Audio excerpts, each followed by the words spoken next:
The Miller house in Portland, Maine looked like a timeless treasure. Its tall windows reflected the morning light. The brick walls held decades of memories, and the wooden staircase carried the weight of countless footsteps. Caroline Miller, 38 years old, paused for a moment at the kitchen counter, listening to the creak of the hallway floorboards above her. To anyone else, those imperfections were signs of age, but to her, they were pieces of a story she had come to cherish. "Mommy, look. The clouds are making animals." 6-year-old Sophie called from the living room window. Her small hands pressed against the glass as if she could reach the sky itself. Caroline smiled. Sophie's imagination was like a stream that never stopped flowing. Every morning brought a new adventure, a new picture painted in her mind. Caroline poured orange juice into a glass and called her back to the table. Breakfast at the Miller house looked ordinary, yet something felt slightly off. Daniel Miller, Caroline's husband, came down the stairs with his usual polished appearance. He was 40, tall, handsome, and always careful about how others saw him with colleagues and neighbors. His charm was magnetic. At home, however, there were moments when his smile did not reach his eyes. "I have an important meeting this weekend," Daniel said as he ruffled Sophie's hair. "If it goes well, it could change everything for us. Daddy will bring you a special gift, I promise." Sophie's eyes lit up with hope. Caroline kept quiet. There was something in Daniel's tone she could not shake.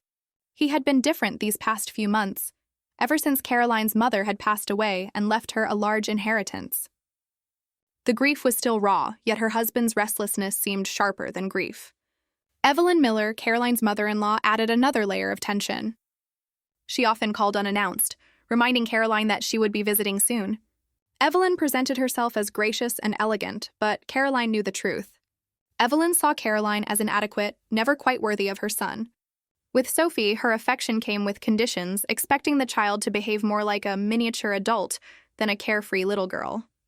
That morning carried all of these unspoken threads. Caroline tried to focus on Sophie's laughter, but her mind was unsettled. She felt the presence of shadows she could not name. The Miller family seemed picture-perfect from the outside, but within its walls, a quiet storm was beginning to gather.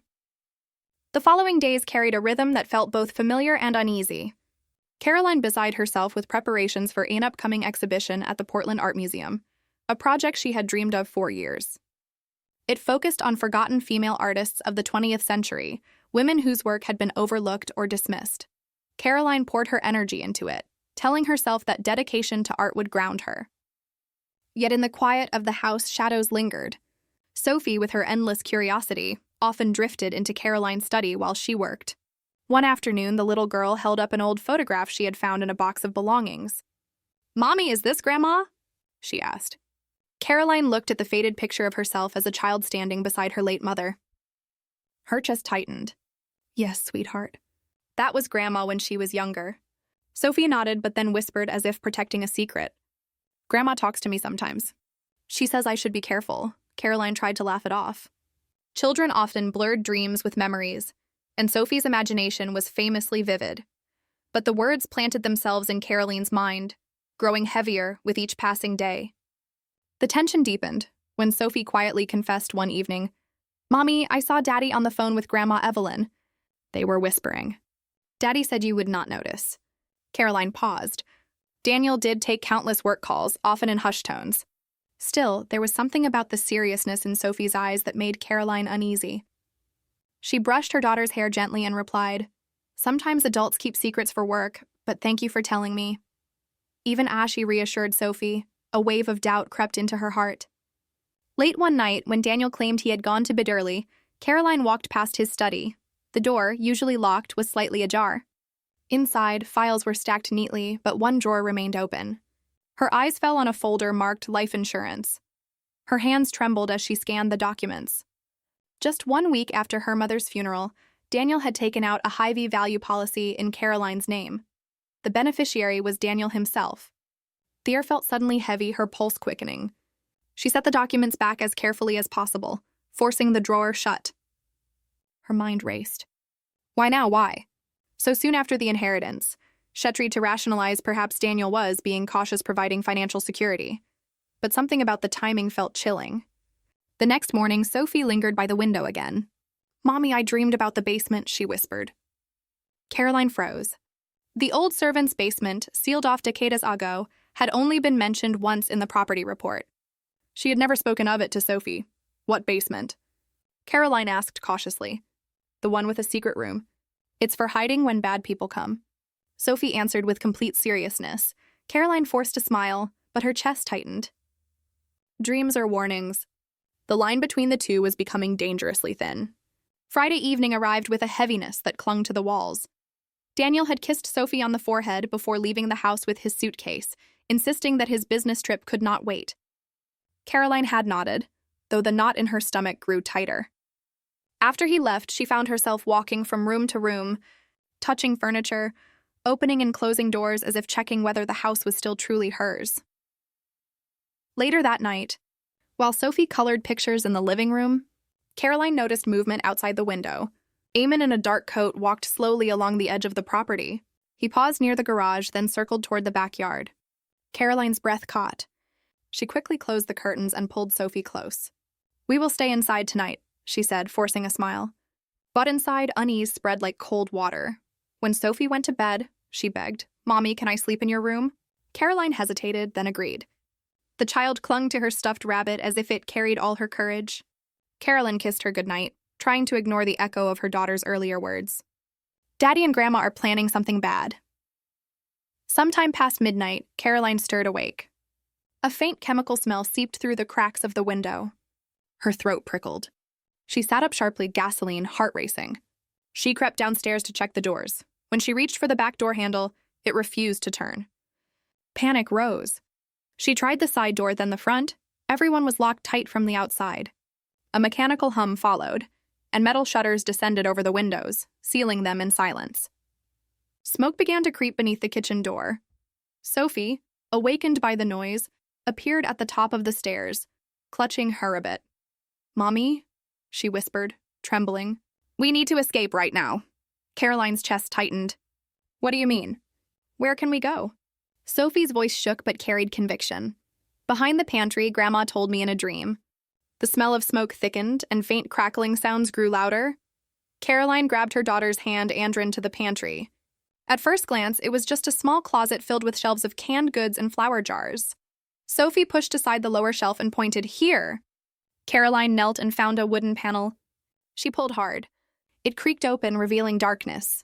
"Go, sweetheart," Caroline urged. Sophie crawled inside first, the stuffed rabbit tucked under her arm. Caroline followed, pulling the panel closed behind them. The narrow passage smelled of dust and earth, cobwebs brushing against their faces. Caroline's heart pounded as smoke seeped faintly into the tunnel. "Where does this lead?" she whispered. "To the garden shed," Sophie replied calmly. "Grandma showed me." They crouched and crawled through the darkness, guided only by a sliver of light far ahead. Behind them, a loud thud shook the walls, followed by the roar of fire-consuming wood. The heat seemed to chase them forward. Caroline whispered prayers under her breath, forcing Herbity to keep moving. Sophie never looked back, her small steps sure and determined. At last, they reached a rusted door. Caroline shoved it open, and fresh air burst in. They emerged into the cool night inside the shed. Caroline lifted Sophie and stumbled out into the yard. Behind them, flames had already devoured the house. Black smoke twisted into Thesky, and the glow of fire painted the neighborhood in a sinister red. Sirens wailed in the distance. Sophie tugged her mother's sleeve. "Mommy, let's go to Miss Barbara's house," she urged, naming the neighbor 2 doors down. Caroline held her close, her eyes filling with tears. "You saved us," she whispered. Sophie looked up, her gaze steady. Grandma was watching. She knew Daddy's plan. Caroline trembled at the words, but she did not argue. Holding Sophie tightly, she ran toward Barbara's porch. When the neighbor opened the door, Caroline and Sophie stood covered in soot, their faces pale with terror. "Please," Caroline gasped. "Call the police. Daniel set the house on fire. Hetry to kill us." Though almost impossible to believe, Barbara reached for the phone without hesitation. Outside, the blaze swallowed the home that once held their lives. By the inferno. Caroline sat on Barbara's porch, holding Sophie close, both of them shivering despite the heat of the blaze. Her voice shook as she repeated to the officers what had happened. "This was not an accident.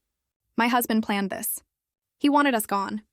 The detective in charge, a gray-haired man named Lieutenant Harris, crouched down to her level. Ma'am, that is a very serious accusation. Do you have anything that can support it? Caroline pulled her phone from her pocket with trembling hands. On the screen were photographs she had taken the night before. Images of the life insurance policy she had found in Daniel's desk. Documents that named him as the sole beneficiary. Harris studied the photos, Heiss' expression tightening. This raises questions, but it may not be enough on its own. At that moment, Sophie tugged on her mother's sleeve. With surprising composure, she spoke softly but firmly. Daddy said if Mommy was gone, everything would be his. He said it on the phone to Grandma Evelyn, and he said it should look like an accident. The officers exchanged glances. Harris looked at Sophie, his tone gentle. When did you hear that? 3 days ago. Outside Daddy's study, she answered. He was looking at house plans and told someone the security system was ready. Hours later, investigators confirmed what Caroline and Sophie had described. Residue of gasoline was found around the property, poured deliberately at key points. Even more damning, the security system had been tampered with, allowing the windows and doors to be locked remotely. What had seemed like a frantic claim from a desperate wife was quickly becoming a credible case of attempted murder. Detectives began searching for Daniel. His supposed business trip unraveled immediately. Co-workers at his investment firm testified that no meeting had been scheduled. Within a day, police located him at a gas station along the interstate. In his trunk, they found a large stash of cash, falsified identity papers, and a burner phone. Daniel was arrested on the spot. During interrogation, he shouted, "I'm innocent! This was all my mother's idea. She pushed me into it." When Evelyn Miller was taken in, her polished facade cracked. At first, she insisted she knew nothing, but when confronted with Daniel's accusations, her composure broke. "That ungrateful boy," she spat. "I sacrificed everything for him. I only wanted what was best." As investigators pressed her, the disturbing truth unfolded. Together, mother and son had orchestrated the plan to eliminate Caroline and Sophie, seize Caroline's inheritance, and cover it as a tragicus hold fire. The financial motive was undeniable. Records showed that Daniel was drowning in debt. His image of success nothing but a performance. He'd been funneling money into failed ventures and supporting a mistress in another city. Evelyn, blinded by devotion to her son, believed removing Caroline would free him to start fresh. The discovery sent a chill down Caroline's spine. What she had sensed in Daniel's eyes, what Sophie had overheard in whispers, was now carved into hard evidence. As dawn broke over the smoldering remains of the Miller home, Caroline sat in the back of a patrol car with Sophie in her lap. She stared through the window, still in shock. The place that once held laughter, morning breakfasts, and childhood dreams had been reduced to ashes by the very man who had sworn to protect them. Yet amid the ruin, there was one undeniable truth: they had survived. And now the truth about Daniel and Evelyn was finally coming to light. 3 months later, the courthouse in Portland became the stage where every hidden truth was forced into daylight. Caroline sat on the wooden bench, her hands clasped tightly together. Beside her, Sophie swung her legs nervously, but kept her chin high. The courtroom buzzed with reporters, neighbors, and curious onlookers. Everyone wanted to hear how a respected businessman and his elegant mother could be accused of such a crime. The prosecution laid out the evidence piece by piece. Photographs of the tampered security system. Reports confirming gasoline had been poured strategically throughout the Miller home. Phone records showing repeated calls between Daniel and Evelyn during the weeks leading up to the fire. The prosecutor spoke with measured clarity. The defendant, Daniel Miller, intended to murder his wife and daughter in order to claim her inheritance. This was not a crime of passion. This was calculated, deliberate, and cold. Daniel's defense attorney tried to shift the blame. At first, they argued that Daniel's mental state had deteriorated under financial pressure. When that failed to gain sympathy, Daniel turned against his mother. "She manipulated me," had declared from the stand. "Evelyn Miller has always controlled my life. This washer plan, not mine." The courtroom stirred, but Evelyn's reaction silenced the room. Rising to her feet, her voice cracked with fury. "Do not dare put this on me, Daniel. I did everything for you. I carried out your wishes because I thought you deserved better than her." Her confession shocked even her own attorney. But the most unforgettable moment came when Sophie was called to testify. The 6-year-old walked to the witness stand, holding her stuffed rabbit. The wife swore her ingently, and the room seemed to hold its breath. Sophie's voice was small but steady. She told the jury how she had overheard her father on the phone with her grandmother. She repeated his words. "If Caroline is gone, Everything will be mine. We just need to make it look like an accident. She described the old house plans her father had studied and how she had found the hidden passage because her grandmother, Caroline's late mother, had told her in a dream. The prosecutor asked softly, "Sophie, when you say grandma, which one do you mean?" Sophie pointed at Caroline. "Mommy's mommy." She warned me about Daddy's plan. A quiet murmur spread through the courtroom. It was not evidence in the traditional sense, but it was the kind of truth only a child could carry, clear, fearless, and impossible to ignore. When Sophie stepped down, tears filled Caroline's eyes. She knew her daughter's courage had carried more weight than any document. In the end, the jury returned guilty verdicts for both Daniel and Evelyn. Daniel was sentenced to 15 years in prison for attempted murder and arson.